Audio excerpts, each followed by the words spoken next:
master Bipin चाचा के तरफ से आशीर्वाद कि तोरा लेखा 10 गो घुमाइले हम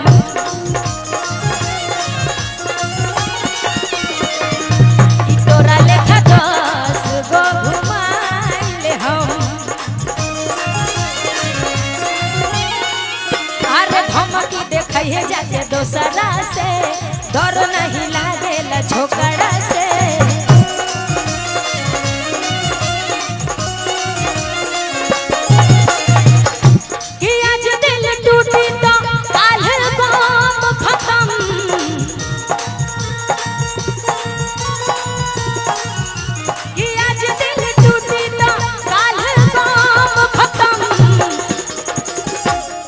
कि तोरा लेखा 10 गो घुमाइले हम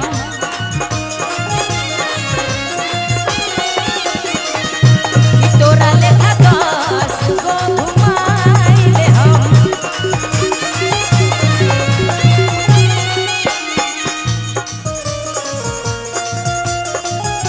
ओहो अरे जी ओहो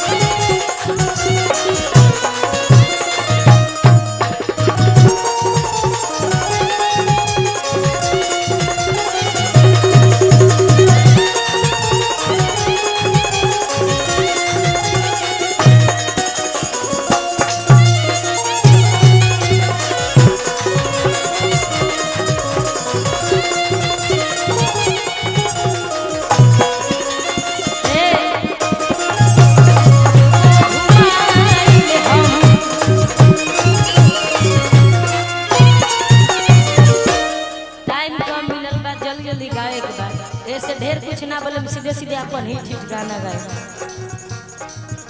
कि खाना पीना ना बनौले पड़ू भोरही से मुंह लटकौले पड़ू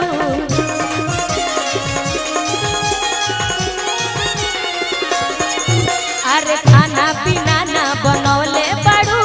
भोरही से मुंह लटकौले पड़ू